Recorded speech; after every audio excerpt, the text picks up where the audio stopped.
Welcome to Mythic Bedtime YouTube channel. Don't forget to subscribe, like, comment and share. The Enchanted Forest of Whimsy. Chapter 1, The Mysterious Light. In the tranquil village of Tranquil, where time seemed to move at its own leisurely pace, lived a young girl named Elara. She was an extraordinary child, filled with an insatiable curiosity and a vivid imagination that knew no bounds. Her days were spent reading ancient tomes and modern tales of far-off lands, mythical creatures, and magical spells. Her nights were filled with dreams of adventures she yearned to go on. Elara lived with her grandmother, Mabel, a kind-hearted woman who encouraged her granddaughter's flights of fancy.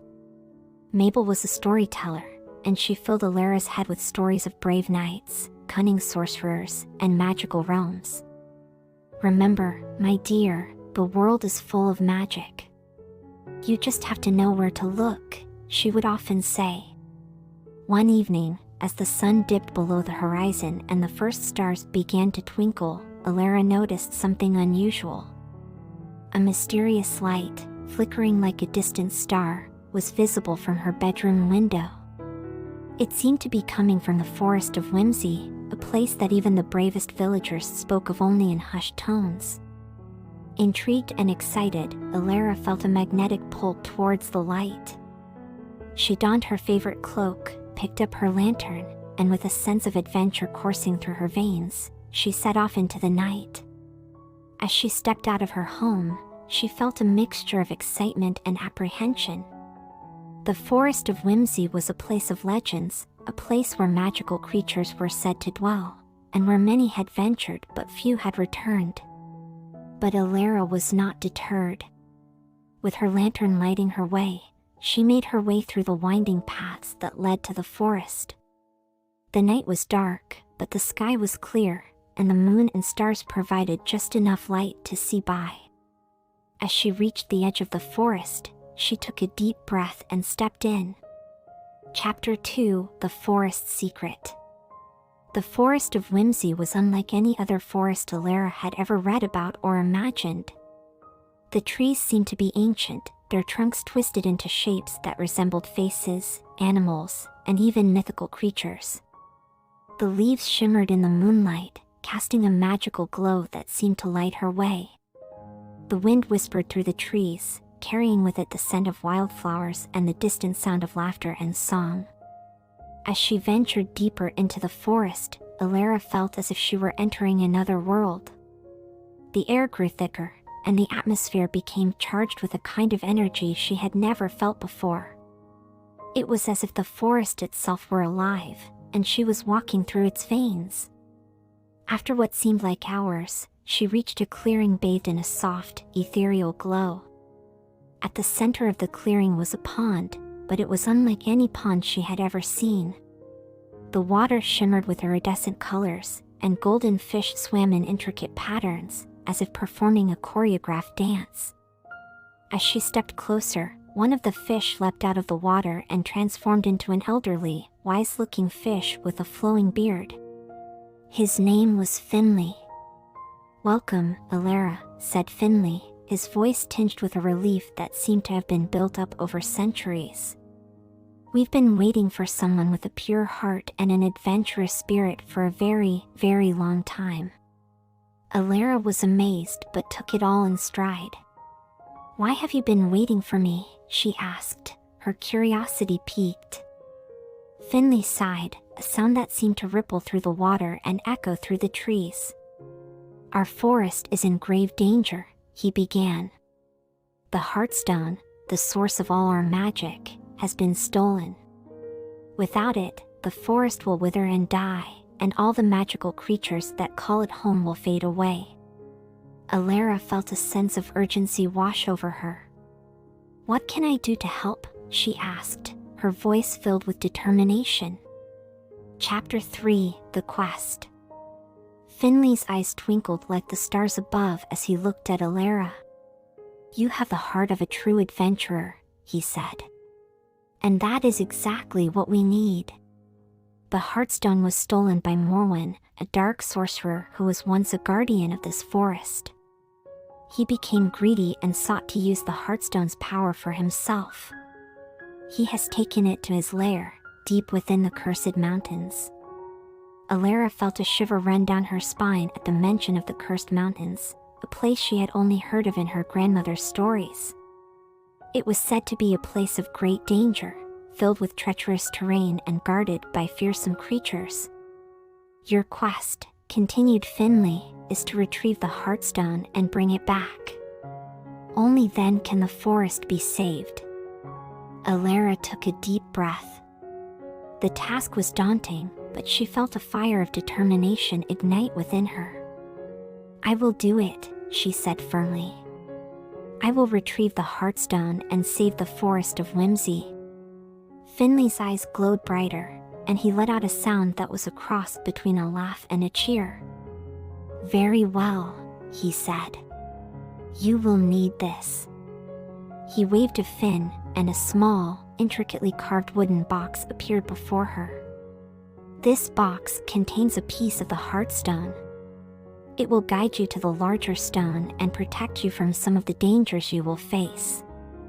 Elara took the box and opened it. Inside was a small, glowing gem. As she touched it, she felt a surge of energy flow through her. Thank you, Finley, she said, her voice tinged with awe. I will not let you down. Chapter 4: The Journey to the Cursed Mountains. With the small gem safely tucked into a pouch around her neck, Elara bid farewell to Finley and set off toward the cursed mountains. The magical map that had appeared in her hand showed her the way, but the journey was anything but easy. She had to navigate through a labyrinth of thorny bushes that seemed to close in on her, cross a river filled with water so cold it could freeze her bones, and climb steep hills that tested her endurance. As she journeyed, she encountered various magical creatures. Some were friendly and helped her on her way, like the talking owl who gave her advice on navigating through the dark woods, or the family of pixies who offered her nectar and ambrosia to replenish her energy. Others were not so friendly. She had to dodge fireballs thrown by an angry fire sprite and solve a riddle posed by a grumpy troll guarding a bridge. After several days and nights, Elara finally reached the foot of the cursed mountains. The peaks were covered in dark clouds, and the air was thick with tension. But Elara was undeterred. She took a deep breath, tightened the straps of her backpack, and began her ascent. Chapter 5: The Sorcerer's Lair. The cursed mountains lived up to their name. The terrain was treacherous, filled with jagged rocks, bottomless chasms, and sudden avalanches. Elara had to use all her wit and skill to navigate through the dangers. But the small gem from Finley provided her with a sense of direction and occasionally glowed brighter to warn her of impending dangers. After what felt like an eternity, Elara reached the entrance to Morwen's lair. It was a dark, ominous cave guarded by 2 gargoyles. Remembering the gem's protective powers, she touched it and felt a surge of courage. She walked past the gargoyles, who seemed not to notice her at all. Inside the cave, Elara found herself in a large chamber filled with all sorts of magical artifacts, potions, and books. And there, at the far end of the chamber, was the Heartstone, glowing with a light that seemed to pulse like a heartbeat. As she stepped forward to take it, Morwen appeared in a flash of dark smoke. Chapter 6: The Confrontation. Morwen was a tall, imposing figure with a long, flowing cloak that seemed to absorb all light. His eyes were like burning coals, and his voice was a low, menacing growl. "Why do you seek to take what's mine?" he thundered.